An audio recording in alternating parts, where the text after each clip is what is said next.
Guys, now to be honest with you, before coming up on stage, I'd written a really nice introduction, but sitting up on stage with the person I'm about to introduce, none of these words do this gentleman any justice, you know.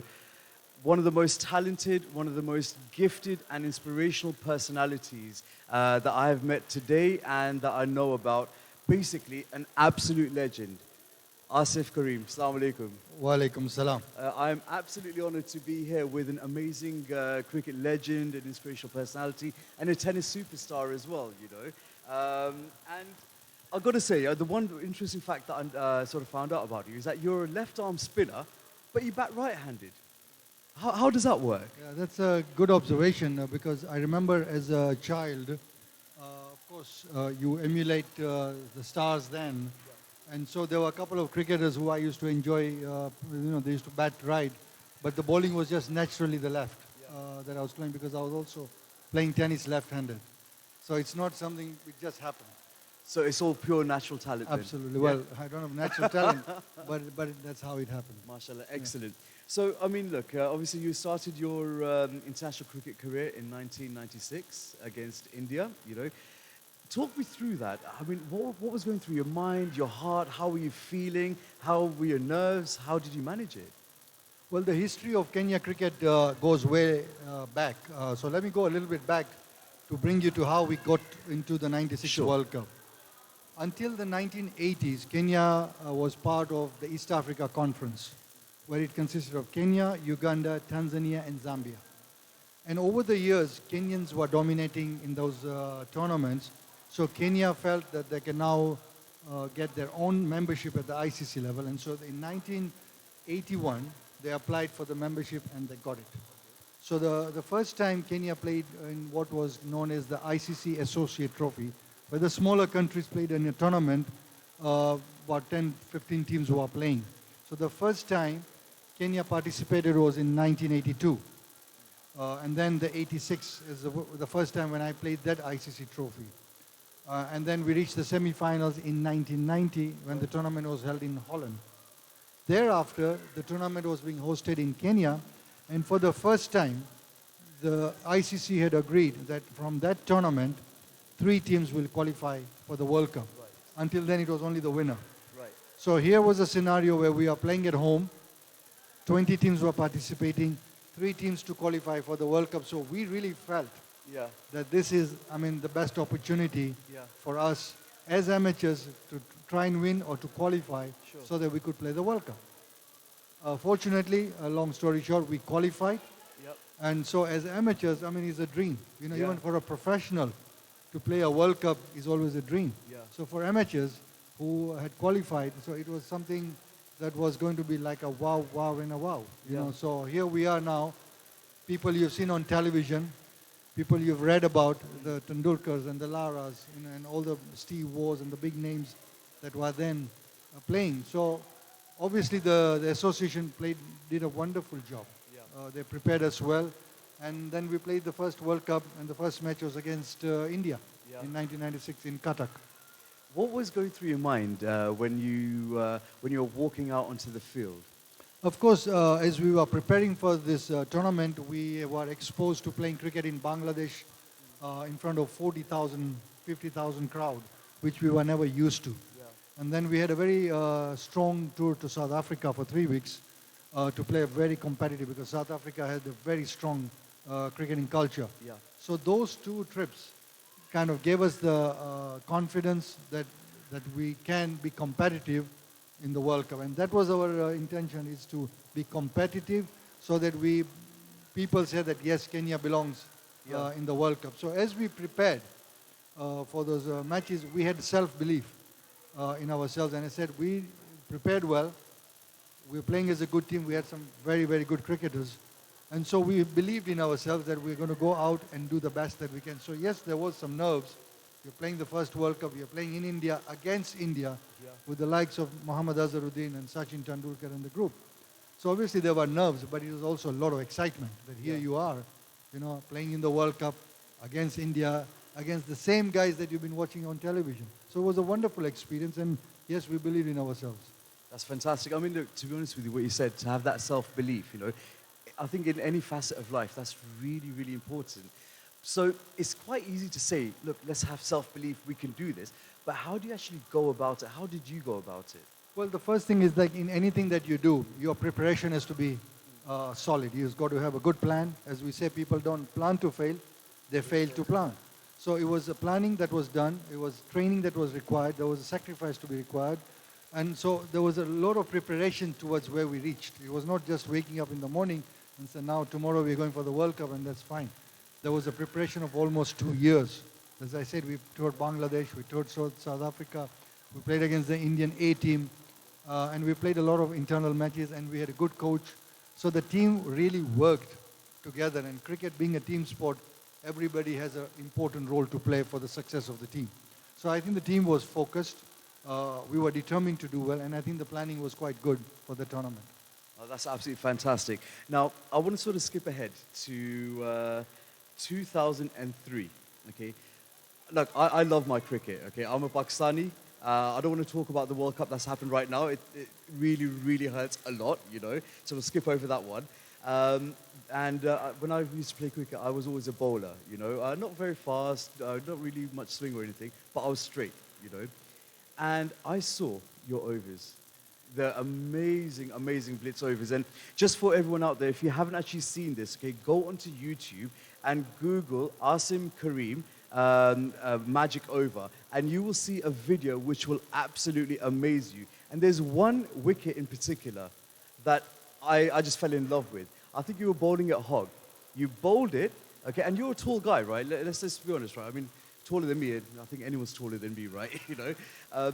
But this ball was absolutely amazing. You bowled it, and Hogg hit it back to you, but he didn't hit it in the air. He hit it low. And the way from your height, you came straight down within a split second. I mean, that was an amazing, amazing wicket. Probably one of the best I've seen.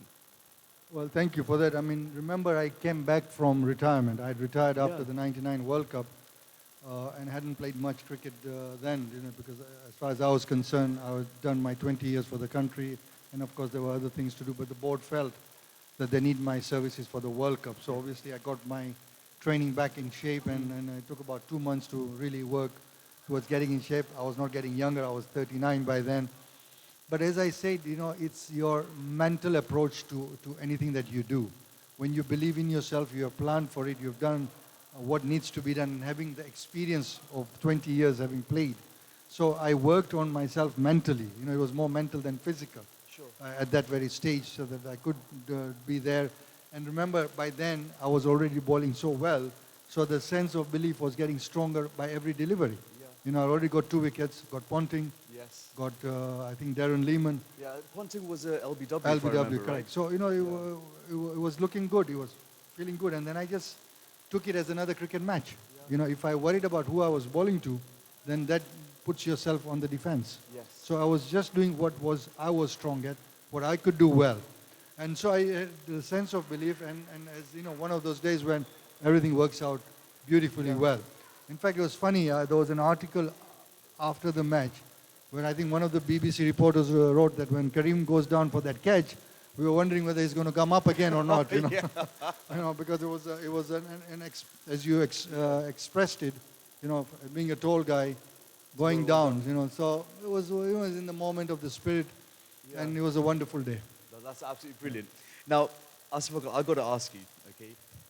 I know when I was playing cricket in Milton Keynes for the county, there was always one person that was like my nemesis. Like every time I'd bowl to that person, yes, I know I should be aiming for the wickets, but I always wanted to aim for their head, you know? And every time I took that person out, there was so much satisfaction that I felt.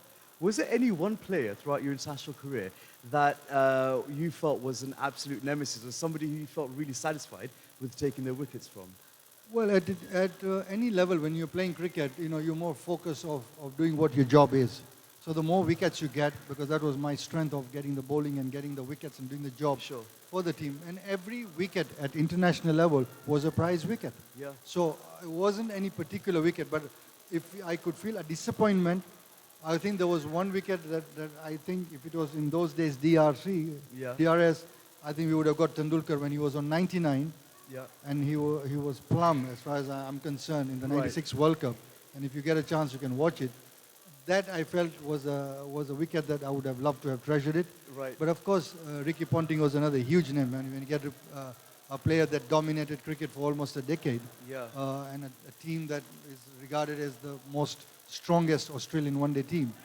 So those wickets were good. But as I said, at that level, every wicket is important. You're helping the team out. Yeah. And so every wicket was as good as important. Fantastic. Now, sort of going back, I mean, you come from a lot of generations of sporting royalty. Your father, an amazing tennis player, yourself, you know, your son as well. If I understand correctly, you and your brother got a 4-year scholarship to the US as well. And obviously, when you do get a scholarship, you were traveling back and forth, you know, to play in the Davis Cup, to play a bit of cricket. How were you able to sort of manage studying and sports and also to reach that level, the bar that was set by your family in sports? I think that's a very, very good question. And a lot of people ask me even now, you know, how I manage my business and so many things that I juggle with. I think it's your desire to do well, and it's your commitment to anything that you do. And I always strongly believe that if I commit myself to something, I will do what needs to be done to get it done. Now, remember when in those days, in the early 80s, economic conditions were very tough. So the only way to go to the US, and I give my credit to my parents for creating an avenue for us to get a scholarship, because we did well in sports, because that was the only way for us to get an entry to go to the US. So knowing that when you're there on a very limited situation, because a scholarship can only be given to you if you are good enough to be in the team. That's the first criteria, because there's so many players who want it. Yeah. And the second most important criteria was that you could be the best player, but if you're not good enough in academics, the minimum, then you cannot stay in the college. Sure. So the balancing act was very important. And I knew that if I falter this chance, there is no chance. Sure. So obviously you are committed to what you needed to do. I put in my time, my heart, my soul, and I think that commitment helped in getting anything that I do. And I think that experience at the college level, I've carried it through to date. On any task or any project that I do, I would like to put my heart and soul in it. So the bottom line is your planning, it's your commitment, and your desire to do well is very important. Definitely. And to be honest with you, I will definitely echo those same sentiments as well. Anything worth doing in life isn't going to be easy. So you do have to have that desire, that commitment as well. And I think this is a really good message to all the youngsters out there as well, that in life you can pretty much do anything. And here we have an amazing example, Master Funkle, of yourself, you know, where, you know, if you want to go out there in sports, in life, and do anything that you want, you can do this. And you can look at this amazing person here for inspiration, that if you want to do it, you can, and you just got to balance yourself. Now, I want to talk about something a little bit darker. Yes, a little bit darker. Just let everyone know, before the interview, I did approach you, you know, to say that, look, these are the questions, and what I love about you saying, just bring it on, you know. 1999, a bit of a tough year for Kenya cricket team. Lost every single match, you know. What happened? You must remember where Kenya cricket came from. We got into international cricket when we qualified for the World Cup in 96.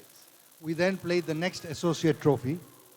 And at that time, the ICC felt that Bangladesh and Kenya were ready to go to the next step.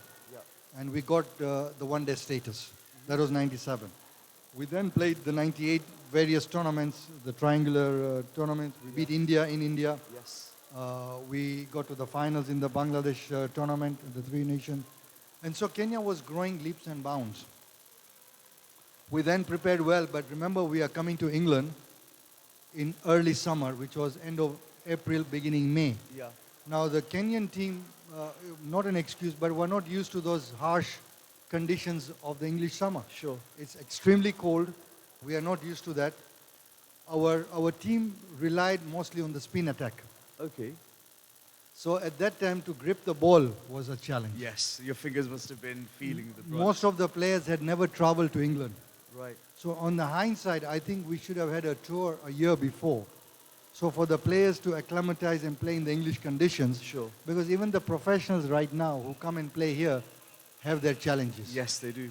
Having said that, despite Kenya losing all the matches, we did not lose in a disgraceful manner. We were very competitive. Yeah.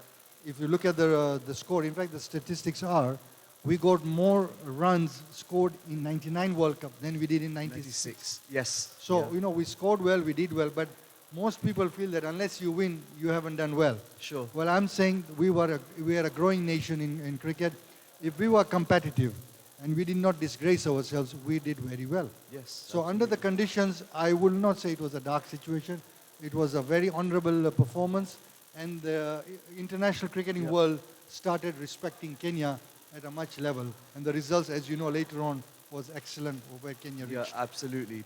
So coming out of the 99 World Cup, how did the team change their mentality and how did they bounce back from that? Well, what happened is, first of all, I retired because I had already played 20 years for the country. And you know, the time comes when you feel now it's the time to exit. It's better when people ask you, why are you retiring, instead of when are you retiring? Yeah. So, you know, that one word changes the whole meaning. So I felt, because A, it was not generating me any income, I played for the love of the sport. Sure. I felt the 2 decades serving the country was good. I wasn't enjoying as much then. I had other personal commitments. I had a business to look after. I had a growing family. Yeah. I had young kids and they were growing. So I was quite satisfied with what was going on. And I felt maybe I need to take a break. And of course, as you mentioned earlier, that we did not win. So like you, many felt that, well, we didn't do well. So you could, of course, there's always criticism, like it's going to happen now to Sarfraz. Yes. Because Pakistan didn't do well, so he's to Oh, be blamed. yes, And yeah. so many other things come up. But everybody Oh, no, has but an opinion. just a quick point. He definitely is to blame. Okay. I guess that's an opinion, right? So I felt, let me come out. But the team was already at a good pedestal. The team was doing well. Yeah. We had some very good cricketers who I regard some of them as world class. Yeah. You know, so the team was doing well. It played, but then again, leadership was a very critical role. Yeah. In any organization or any team, the leader plays a very important role. And then all of a sudden, there was a gap into the system, and there were a lot of acrimony among the team, between the administration.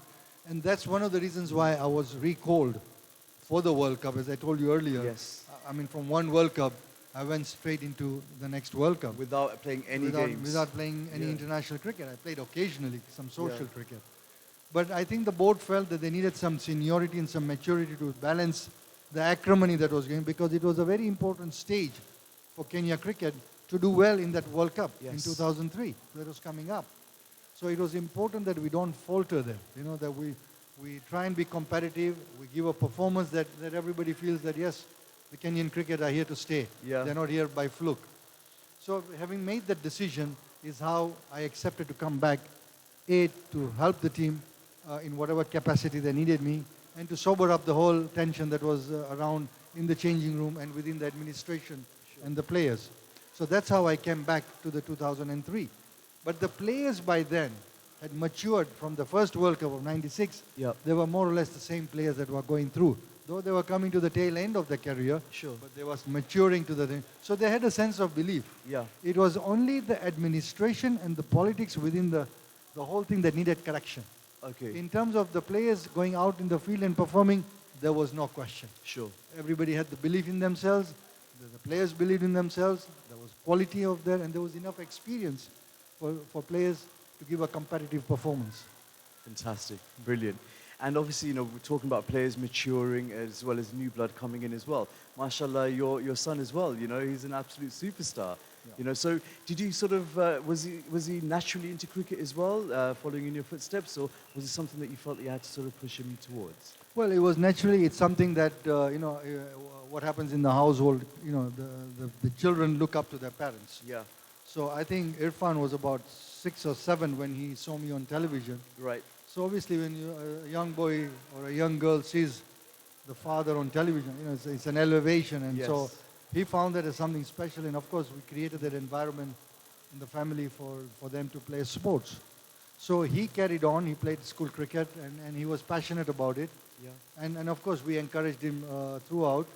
And then he kept performing, he kept putting his time, and he was committed to the sport. Yeah. Then, of course, he got a scholarship at Loughborough University. Yeah. So he played varsity cricket. he represented England in the University World Cup Yeah. a few years back. I think it was 2015 in India, where they reached the finals and lost to South Africa. So that was a phenomenal performance, getting the best batsman of the tournament in that tournament. So, he's had a journey that has built over a period, and right now he plays professionally. I mean, he eats, he sleeps, and he drinks cricket. That's all in his mind, and he's committed to it. He's focused, and he's hungry to do well. Which in itself is a good sign. So he is doing what needs to be done: training, commitment, time, and all that. Sure. So he is playing cricket when he gets a chance in England, and then he represents the Kenya national team. Right. They recently qualified for the second round of the World Cup 2020 qualifiers, Yeah. which is going to be held next year in Australia. Yeah. So there's a big qualifying tournament in October this year in Dubai, Right.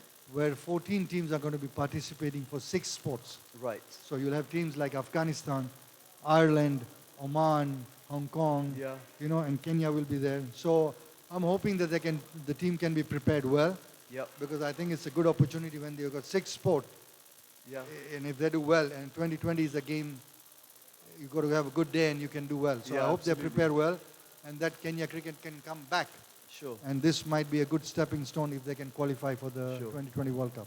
So, I mean, look, my son, he's my oldest son, he's 8 years old. And whenever he plays football with SJ FA, after every match, we always have a chat about it, and I'm very straightforward with him saying, look, you done this good, but you didn't do this well.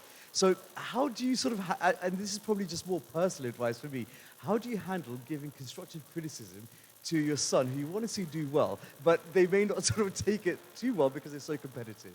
Well, right now, I mean, as they get older, the youngsters now are more mature. They mature very fast. Yes, they do. They can sense the situation much better. But obviously, when he was at the growing stage, you would give him the advice, and they would listen more. And as he grew up, and he took this sport very seriously, I mean, I realized within some time that really there's nothing much I can tell him, other than give him some encouragement and just give 1 or 2 pointers, because he himself understands what is expected out of him, because he's playing it as a professional. Yes. So when you are a professional, you know what you need to do to get to where you are. Sure. So he would understand his weaknesses and improve. And then, of course, there are coaches who also go through that. And occasionally, when I feel that I need to tell him something, I would give him advice. But again, it has to be done in a very cautionary manner, without delinking, because sometimes you could say something on a positive note and it's taken in a wrong note, and then Yes. it becomes sensitive, and then it becomes a rebellious scenario. Yeah. So as a father or as a parent, it's much tougher to comment, because I had one of the fathers talk to me about his son playing tennis. And he says, I talk to him, but he's just not listening. Can you please talk to him? Maybe he'll listen to you. Sure. So sometimes it's the third party who may pass the message better than yourself, because you may get emotional, Yeah. because you really want the best of the best Yeah. for him, but sometimes you may do the harm. So you have to be very tactful. You have to handle it in an appropriate manner, and then let him Find his own has way. his own journey. Yeah. And he is going to find a correct path for him to grow. See, I think that's a beautiful thing. Sports is a journey, life is a journey, and as much advice as you can give to someone, they have to find their own way. All you are is just a signpost, pointing them in the right direction, right? Absolutely. Yeah. Brilliant. Correct. Now, 34 ODIs that you played throughout your entire career, mashallah. 228 runs scored. Top score of 53, from one of the games. You have bowled 1,568 balls in total throughout your ODI career, and you've taken 27 wickets, mashallah. Those are some amazing stats. Well, thank you very much for those limited international cricket that we played from 96 to 203. But, there was a lot of cricket we played in the Associate Trophy. Sure. That was an every 4-year tournament for the younger nation. Yep. So, yes, as I said, I've been very fortunate, that as an amateur to have started when we were thrashed by Zimbabwe in 1980, my first tour, when I was 17. And to start a journey there and to end up in the semi-finals of the World Cup and to have played the stats that you gave, of course, it's nothing out of the ordinary, but it's something that I treasure, and I thank God for that opportunity. Alhamdulillah. I've got to say, mashallah, having spoken to you throughout the entire day, you're very, very humble. How do you stay so humble? I mean, these achievements are, you can never say you've done it yourself. Sure. We always believe in, we have faith. We can work as hard as you want. We can talk about perseverance. We can talk about training. Yeah. But I think the Almighty plays a very important role. I mean, I Yeah. always say that I retired in 99. Yep. I didn't play much cricket for the 4 years. I'm recalled for a World Cup. I'm playing against Australia. I had not played, I think, a couple of matches before Australia. My bowling action was the same that was there before. Sure. There's nothing extraordinary. Then how come the performance was something beyond extraordinary? Is it me? It's a lot of questions. Yeah. So I always felt that God has sweet eyes on me, Yeah. has always been, and I always say that. And I have the blessings of my parents. You know, and Good point. those to me are the fundamental ingredients for anyone's success. Yes. Your faith in God, your belief in God. You know, they're always testing times. It's how you persevere those testing times will determine where you go. Of course. MashaAllah. Beautiful, beautiful words. And I think these are words that we should all really take heed of and really digest. Now, who is your main cricketing idol? Which cricketer do you think is the best in the world? The best cricketer in the world? A cricketer. Yeah. Well, I mean, there are many good cricketers. I mean, you can see right now, cricket has taken a complete new fold in the last, I would say, 15 years since IPL. As in the person that you really think is the best? Like, you At know, the moment? No, as in when you were growing up, the person that you aspired to be, the type of cricketer that you aspired to Well, be. in our childhood, of course, we had very limited television to watch. But the person that would excite us was Sir Vivian Richards, you know, Oh, of yes. West Indies. And I think he was somebody that, you know, you looked at his body language, you looked at the way he walked, Yeah. the way he started chewing gum when he's batting, and the way he batted, you know, with no helmet. Yes. And he was facing people like Dennis Lilly Yeah. and all the quick bowlers then with so much of confidence and authority. So, you know, you could see that here is a guy. This is not an ordinary cricketer. He's an Sure. extraordinary cricketer. So he was somebody that we used to look up to in the 70s. And really, he did proud and to the cricket level that we go to. Brilliant. Asif Uncle, you've achieved a lot throughout your life, mashallah. You know, you've been on the highs, you've experienced everything, top to bottom. And I understand that you're onto some amazing, amazing projects as well, mashallah, you know. And I definitely want to touch upon two of them, three of them actually. One being the magazine, the second being the Kenyan International Sports Film Festival, and the third, and I think one of the most important ones, Safinas. You know, so tell us a little bit about the sports magazine. Yeah, the sports magazine, the concept of that came in when we were traveling around the world and playing cricket and tennis that I was doing. I realized that in those very countries, the players are made to look larger than life. Yeah. How? They had posters. You see the magazines, you go to the bookshops, you see on the stands, you know, you see the cover picture of the cricketer, you see the cover picture of the tennis player.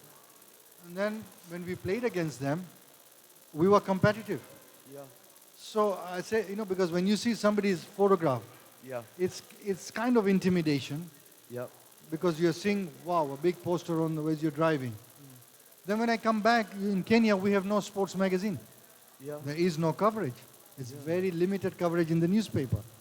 Wow. And then I had retired, so one of the ways to give back was either to go into coaching or go into administration or some form. But the structure in the country, in the sports management, was not conducive for me to go there. Sure. But obviously I wanted to give back something. Yeah. So I said, why don't I consider doing a sports magazine? Not with zero experience on what printing is all about, publishing is all about, getting the editorial material, but I said, let's go into it. So it was a huge challenge when we started. Fortunately for now, we have completed, we are now on our 20th year of producing this monthly magazine. MashaAllah. And I feel very satisfied because we are giving a lot of coverage to our local sports star. We are giving a lot of constructive criticisms Yeah. on where things need to improve. And the editorial material is 75% local and 25% international. That's brilliant. So there's a lot of coverage and it's become quite popular. It's an online magazine also. We do a print as well as all the issues are on the web.